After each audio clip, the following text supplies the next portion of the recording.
What's up, ladies and gentlemen? It's Captain Trucker. Welcome back to the channel. I'm here on the side of the road in Amarillo, Texas. In today's video, I want to talk about the Vitali case. Vitali, the famous Russian prankster, is being deported from the Philippines. I want to talk about that in this video, kind of what it means for media, what it means for tourism, and kind of how it affected all of us in different ways. And I also have a confession to make from something I've done that I've been meaning to get off my chest, so stay tuned for the end of the video for that, okay? But before we get into it, let's just recap really quick on the Vitali case, okay? And before I go into this, I want to say that I've never talked about another vlogger, really, or other people on my channel. You can look back at the 300 plus videos I've done. I don't consider Vitali to be part of the YouTube Philippines vlogging community. I don't think he's a greater reflection of it. And I don't think what happened the other day with this other vlogger in Dumaguete is a reflection of all the vloggers in the Philippines either, okay? But the reason I'm talking about this because it was basically an international news story. It was so big that we can't ignore it. So early April 2025, Russian YouTuber Vitali live streamed pranks in BGC where he harassed bystanders, mocked security guards, committed minor theft, related acts like that for content, and authorities labeled him an undesirable foreign national, okay? He was charged with unjust vexation, alarm and scandal, attempted theft, plus various harassment-based offenses under local ordinances, all right? So in April through June 25, the Bureau of Immigration custody as cases proceeded. June 25, they transferred him to the Bureau of Jail Management custody. And the total detention he was in was approximately 9 months. So in January 15th, 2025, the courts ruled that his penalties have been served and BI issued deportation orders, okay? So yeah, that, I gotta say, I feel like the Philippines really showed like a lot of class and dignity in dealing with this situation, because back last year there were groups at the time, probably mostly people that don't travel to Southeast Asia or have ever been there, really understand the culture or how foreigners are treated. There were people that thought like, wow, they're gonna put this guy in jail for years, like he's not getting out, he's cooked, he's toast. That's what everybody was saying. And the public outrage, understandably, a lot of people were angry, man. Both foreigners, locals, the Filipinos, because I never seen Vitali's videos, really. I just watched the highlights of what he did in the Philippines, and, it was beyond cringeworthy, man. It was like, I thought borderline criminal and embarrassing and just nasty, kind of cruel. And it was horrible. It was just a horrible thing to watch, and it's such a horrible reflection among us vloggers and foreigners. And at the time, I believe that they kind of reminded the public again of the NPC guidelines as far as filming in public and stuff like that for vloggers that are supposed to do. Because like I said, there's been like a small group in this Philippines expat vlogging community, in which Vitali wasn't part of, but they're doing really shady, questionable things, right?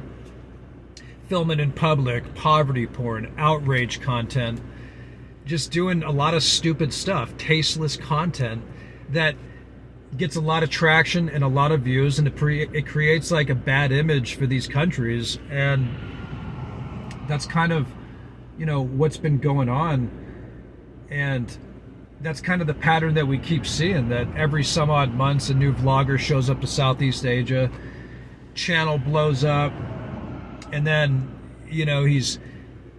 this person's going into provinces, filming people, filming kids, doing things they shouldn't be doing, filming without permission, asking sexual questions, to interviewing Filipinos in malls, and doing all sorts of weird stuff. And it's like outrage content, or it's people are drawn to this, and like people wonder how these channels get so big. It's like, well, the audience supports it, man. Like, people watch this stuff and they encourage it, and unfortunately there's incentives for the creators too, because oftentimes, in my opinion, I think guys that do this kind of stuff are probably a little bit mentally ill. I mean, they're using these they're foreigners in a foreign land, using locals as props, like in their own narcissistic movie set, and they're using people maybe unbeknownst to them, or it's crazy, you know? And it's this bad, like, habit loop, and it's this algorithmic psychological thing that keeps feeding. And, you know, unfortunately, a small set of vloggers like this are getting a lot of negative attention. So that's kind of what it is. And especially in places like Southeast Asia, like the culture, they're so hospitable and so welcoming that I think sometimes us foreigners, we push the envelope. We think just because we're, you know, the Filipinos are friendly, and that they're like maybe a less confrontational culture. So when you got some, you know, some goofy guy walking around with a camera, they're not necessarily going to tell you to turn it off, right? They might even greet him with like nervous smiles, but eventually you cross the lines, and we're all human, and people go too far, and then they get in trouble. So that's kind of what we've been seeing, man. But yeah, the thing with Vitali and this guy yesterday that was deported, I mean, let's just hope that we stop seeing some of this outrage, prankster, unethical, ridiculous content, right? And of course, everybody piled onto it, what happened to the last guy, and everybody piled onto Vitali at the time. I think I did like 2 videos. You know, I have like 300 plus videos, so I try not to do it too much, but it was so bad, man. It really was. But let's just hope this is a wake-up call for people, because it's really not a good look for anybody. But, you know, in my opinion, I think the Philippines handled this with a lot of grace, a lot of dignity, and they were fair, because they welcome us foreigners and tourists, and they're forgiving people too. And I think we see this with Vitali. If you guys watched the videos he did, it was horrendous, you know. And they're going to deport him now. He gets to go back to Russia a free man. So I never wanted to see him get in trouble. Like, I didn't like it. I didn't like everybody crucifying him, because the truth is, like I said, a lot of people are doing borderline unethical stuff and vlogging, and he was sort of like, I don't want to say the scapegoat or part of the witch hunt, because what he did was like bad. Like, he was definitely the worst, and this other guy that just got deported the other day in Dumaguete. But you know, people are walking in kind of dodgy areas as far as vlogging, which, I mean, look, we've all done stuff maybe we shouldn't have done as far as vlogging.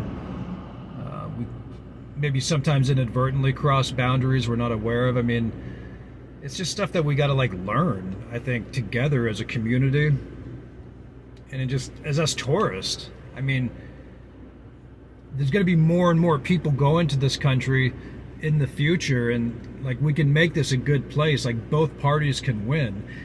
Tourism can benefit the Philippines' GDP. They welcome us foreigners. We can meet our wives there and have good lives and stuff. Like, it doesn't have to be, you know, it doesn't have to turn out bad. But I guess I have a confession to make, as far as like, I guess in a way I kind of have a little bit of, you know, empathy and compassion for the situation, because, you know, many decades ago, I'll say 27 years ago, when I was a kid, I had a comedy show on public access TV in Southern California. And I was under 18 years old at the time, and it was, you know, it was like sketch comedy and stuff, and it had some traction. It was popular locally. It was broadcast to, like, I don't know, more than 250,000 people, I guess, in different counties. But, you know, some people thought it was funny. My dad didn't. My dad was like, I don't think you guys are funny.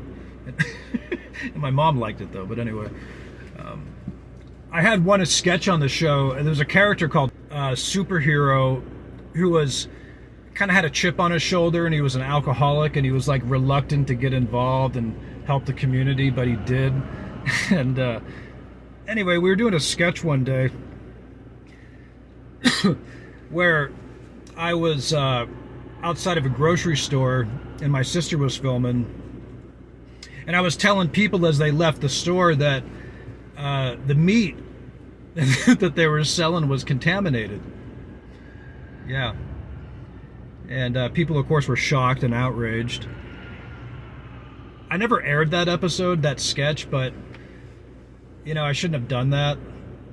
And, I thought it was funny at the time, but it really, I guess in retrospect, it wasn't funny. But looking at it now, I wonder in some ways if I'd be covered legally, because I think as we found out, or maybe we knew then, this was like 27 years ago, there's a lot of like, what do you call it? Processed food and preservatives put into like different food here in the US and meat and so forth. That's not necessarily good for you, but anyway. And then later, I did a sketch where we were filming the neighbor across the street through a peephole in a wooden fence with a camera. And the neighbor was really overweight. And I did blur her face out. But the narrative in the sketch was about, called chunky thighs. So it was for overweight women to basically call for an exercise program. So we had like this 800 number on the screen that was fake, obviously. But it kind of went something like this. It was like, do chunky thighs have you down? Stop being depressed in your suburban bubble and call now. Call one of our chunky thigh specialists to help you fight those big thigh blues. And it was really, it was funny. And I actually aired that.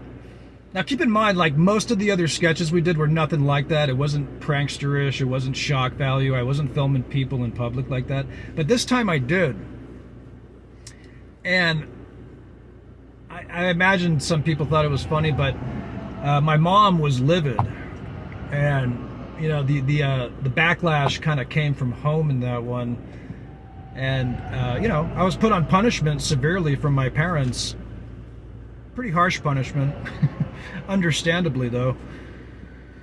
And I had to quit the show, and I went into this like dark place during that time of my life for the next, I don't know, months. I went to a really dark place, and I was very ashamed. And, I'd never do something like that again. But it was bad. It was a bad time, and I don't even really have a lot of memories of what happened after that. It was so bad. But, yeah, it was bad.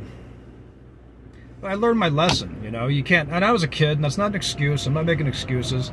I've never done something like that before. And like I said, 98% of the other sketches were not like that. But incidentally, this was around the time on MTV when they came out with that show called Jackass, where these guys were doing pranks and stunts and stuff like that. So like that kind of stuff was starting to be introduced to the culture. This is like before YouTube and TikTok and all that. But we're seeing more and more of this kind of crap, garbage content, and it's just, I guess in a way I was kind of, when I heard about Vitali being deported yesterday, I was kind of happy. Not happy that he got in trouble and did this, but I was happy that, we're not going to see a man totally destroyed for the rest of his life in some jail because of some bad stuff he did. And he did bad stuff, much worse than that. But, sorry, I got a call. Give me a second. Hold on a second. My company calling me. But anyway, I didn't want to see anybody's life get thrown away, guys. It's like, we just got to clean up together as a community, as tourists, because, the Filipinos are really cool people, man. They tolerate a lot. What I was saying is, the Filipinos, they really welcome us, guys, so we don't need to be doing stuff like this. Let's just help be a positive influence on each other, as tourists, as expats, as visitors. Let's remember our roles, stay in our lanes. And I just wish everybody well, man. I really do. So, Vitali, we wish you all the best. And we want to thank everybody for watching. Please share your thoughts on this and what you think about outrage content and expat life, tourism, all that good stuff. Anyway, it's Captain Trucker. Thank you all so much for watching. God bless you all. Take care. Bye-bye.